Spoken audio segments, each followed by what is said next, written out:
Hello friends, welcome back to my YouTube channel MK trading Belda. এবং MK trading বেলদার আরেক দিনের analysis ভিডিওতে আপনাদের সবাইকে হার্দিক অভিনন্দন জানাচ্ছি। আমি গোপাল। আগামীকাল সোমবার 1 ডিসেম্বর মান্থ শুরু হচ্ছে আগামীকাল থেকে, এবং ফার্স্ট উইক ডিসেম্বরের 1 থেকে ডিসেম্বরের 5 ইন্ডেক্স মুভমেন্ট কিভাবে করবে, নিফটিতে ব্যাঙ্ক নিফটিতে আমরা ট্রেডিং কিভাবে করব, স্পেশালি কালকে সোমবার কিভাবে ট্রেডিং সেটআপ তৈরি করব, এই নিয়ে আজকের এই ভিডিও। তো ভিডিওতে বা অ্যানালাইসিস ভিডিওতে যাওয়ার আগে আপনাদেরকে অবশ্যই বলবো, এটা ডিসক্লেমার ভালোভাবে আপনারা পড়ে নেবেন, কারণ আমি কোনো সেবি রেজিস্টার অ্যানালাইসিস্ট নই। এখানে ভিডিওতে যা কিছু ইনফরমেশান দিচ্ছি টোটালটাই কিন্তু এডুকেশন এবং লার্নিং পারপাসে। আর একটা জিনিস বলবো, যারা আমার ভিডিওগুলো প্রথমবার দেখছেন বা আমার ইউটিউব চ্যানেলে প্রথম এসছেন, প্রত্যেককেই বলবো ভিডিও দেখার সাথে সাথে প্লিজ লাইকটা করবেন, লাইকটা করতে ভুলবেন না। আপনাদের একটা লাইক প্রেস করতে 1 সেকেন্ড লাগবে, কিন্তু একটা লাইক আমার ভিডিও বানাতে আমার মনোবল অনেক বাড়াবে। তো প্লিজ লাইকটা করে সাথে থাকবেন। এবং যারা ইউটিউব চ্যানেল এখনও সাবস্ক্রাইব করেননি, এমকে ট্রেডিং বেলদা সাবস্ক্রাইব করুন, সঙ্গে থাকুন। এবার নিফটির যদি অ্যানালাইসিসে আসি, শুক্রবার দিন নিফটি বন্ধ হয়েছে 26,202, 12 পয়েন্ট নেগেটিভ ক্লোজিং দিয়েছে। নিফটির লাস্ট আমরা হাই দেখলাম বৃহস্পতিবার 26,310। 14 মাস পর নিফটি তার আগের হাইকে ব্রেক করেছে এবং 310-এর বা 300-র যে লেভেলটাকে টাচ করেছে। হাই ক্রস করার পর 310 হওয়ার পর নিফটি পরপর দুদিন, যেদিন হাই টাচ করেছে এবং তারপরের দিন দুদিন আমরা রেড ক্যান্ডেলে নিফটিকে ক্লোজিং দেখলাম। ওভারঅল 26,200 লেভেলটা এখনও ইনট্যাক্ট আছে। তার আগে 26শে নভেম্বর নিফটির যে তাণ্ডব হয়েছিল একদিন, তার যে গ্রিন ক্যান্ডেল যদি আমরা দেখি, এই যে একটা মারুবুজু ক্যান্ডেল, এর 50% অর্থাৎ 26,050 এই জোনটা যতক্ষণ না ব্রেক করছে নিফটিতে বড় ফল আসবে না। এই লেভেল পর্যন্ত নিফটিতে ডিপ অন বাই থাকবে, এটা আমার পার্সোনাল ভিউ। এটুকু আপনাদের ক্লিয়ার করতে অবশ্যই আমি পারলাম, আশা করি। এবার সোমবার যদি আমরা নিফটিতে ট্রেড করি, তাহলে বলবো নিফটি যেখানে ক্লোজিং দিয়েছে 26,200, এর উপরে নিফটি যদি থাকে বা যদি একটু আপনি এগিয়ে যান 26,220, এর উপরে থাকলে নিফটিতে আমরা কিন্তু বাই করতে পারবো সোমবার কালকের ডেটে, যেখানে ফার্স্ট টার্গেট থাকবে 26,250, 26,280 এবং 26,310, যে আমাদের অল টাইম হাই। এই হাই কিন্তু আমরা আবার টাচ করব। 26,300-র উপরে নিফটি যেদিন ক্লোজিং দিবে সেদিন থেকে আমাদের নিফটির টার্গেট থাকবে 26,500। 26,500-র উপরে ক্লোজিং থাকলে নিফটিতে টার্গেট আমরা করব 27,000-এর জন্য, কিন্তু আমরা নিফটিতে ট্রেড করব। একদম ক্লিয়ার ভাষায় আপনাদের আমি এক্সপ্লেন করলাম। 26,200-র উপরে থাকলে 26,300-র জন্য ট্রেড করব, 26,300-র উপরে থাকলে 26,500, 26,500-র উপরে থাকলে 27,000-এর জন্য আমরা ট্রেড করব। এবং 26,100, 26,50 এই জোন যতক্ষণ না ব্রেক করছে কোনো বড় রেড ক্যান্ডেলে, ততক্ষণ কিন্তু ডিপ অন বাই ভিউ থাকবে। এবং 26,000, 26,050 জোনটা যদি ব্রেক করে যায়, তাহলে কিন্তু 25,800, 25,780 এই লেভেলগুলো কিন্তু পরপর আমাদের কাছে আসবে। তো যতক্ষণ না 26,000, 26,50 জোনটা ব্রেক করছে, বড় কোনো ডাউনের জন্য আমরা ভাবব না। এবার সোমবার কালকে যদি গ্যাপ ডাউন ওপেন হয় এবং 26,200 লেভেলটা ব্রেক করে যায়, তাহলে ছোটোখাটো আমরা স্ক্যাল্পিং করব। যেখানে টার্গেট থাকবে 26,150 এবং 26,110। এই জোনটা কালকের জন্য ডাউনের জন্য থাকবে। ম্যাক্সিমাম যদি ডাউন হয় 26,150 26,100 পর্যন্ত নিফটি একবার আসতে পারে। তো এলেই কিন্তু বাইং আসবে। নিফটিতে আর বেশি কিছু বলবো না, এই ভিউ থাকবে সোমবারের জন্য। এবার যদি ব্যাঙ্ক নিফটির আমরা অ্যানালাইসিস করি, ব্যাঙ্ক নিফটি ওভারঅল কিন্তু পজিটিভ ভাবে কিন্তু এখনও আছে। আমি বারবার বলেছি নিফটির তুলনায় ব্যাঙ্ক নিফটিতে বড় র্যালি আসবে।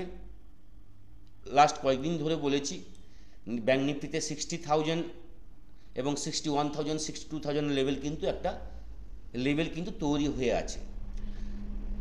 শুক্রবার দিন ব্যাঙ্ক নিফটিতে একটা রেড ক্যান্ডেল আমরা দেখেছি। ওভারঅল কিন্তু 15 পয়েন্ট পজিটিভ ক্লোজিং দিয়েছে।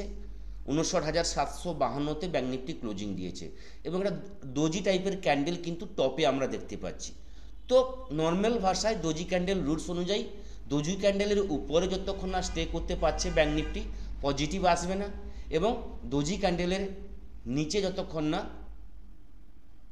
ক্লোজিং দিচ্ছে কোনো নেগেটিভ আসবে না। এটাকে লং লেগ ডোজিও আমরা বলতে পারি। তো ব্যাঙ্ক নিফটির শুক্রবারে হাই 59,900 রাউন্ড ফিগার। তো 59,900 উপরে থাকলে ব্যাঙ্ক নিফটিতে আমরা টার্গেট নেব 60,000 60,500-এর জন্য কিন্তু আমরা ট্রেডিং করব। এবং যদি শুক্রবারের লো 59,600 এর নিচে থাকলে ব্যাঙ্ক নিফটিতে আমরা প্ল্যান করব 59,360 59,150 এবং 59,000-এর জন্য কিন্তু পরপর কিন্তু আমরা ট্রেডিং প্ল্যান করব শুক্রবারের লো যদি ব্রেক করে যায়। ওভারঅল মার্কেটে পজিটিভ নিউজ আছে, সেন্টিমেন্ট পজিটিভ আছে, গ্লোবাল সাপোর্টিং আছে। তো মার্কেটে পজিটিভ র্যালি আসবে। পজিটিভ র্যালি আসতে আসতে ছোটোখাটো ডিপ আসবে। ডিপে আমাদের কিন্তু বাইং করতে হবে। এটা মনে রেখে কিন্তু আমাদের কিন্তু পরপর প্রতিদিনকার নিয়ম আমাদের কিন্তু মেনে চলতে হবে। আমরা যেহেতু অপশান ট্রেডিং করছি, মার্কেট সাইডওয়েজ থাকলে তাহলে কিন্তু আমাদের কিন্তু অ্যাভয়েড করা উচিত ইন্ডেক্সকে। সেখানে আপনারা স্টকে ট্রেড করতে পারেন, স্টকে কিন্তু মুভমেন্ট ভালো পাবেন। দেখুন শুক্রবার দিন আমরা দেখেছি শুক্রবার নিফটিতে র্যালি হয়নি। আমি অলরেডি বুধবার বলে দিয়েছিলাম যে বৃহস্পতিবার শুক্রবার নিফটিতে বড় মুভমেন্ট হবে না।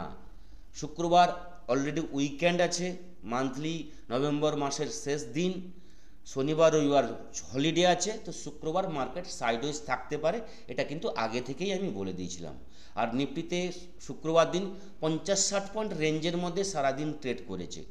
26,250 26,200 এই লেভেলের মধ্যে ম্যাক্সিমাম টাইমটা নিফটি স্পেন্ড করেছে। সোমবার একটা মুভমেন্ট আমরা এক্সপেক্ট করতে পারি, কারণ হচ্ছে শুক্রবার দিন মার্কেট ক্লোজিংয়ের পর 3:30-এর পর প্রায় 4টা কি 5টার দিকে জিডিপি ডেটা এসছে, ইন্ডিয়ার জিডিপি ডেটা। আমরা দৈনন্দিন যে জিনিসপত্র আমরা ইউজ করি যেটাকে ডোমেস্টিক প্রোডাক্ট বলা হয়, তো জিডিপি গ্রস ডোমেস্টিক প্রোডাক্টের যে ওয়াই মানে কোয়ার্টারলি যে রেজাল্ট এসছে, দুর্দান্ত রেজাল্ট এসছে, মারাত্মক রেজাল্ট এসছে।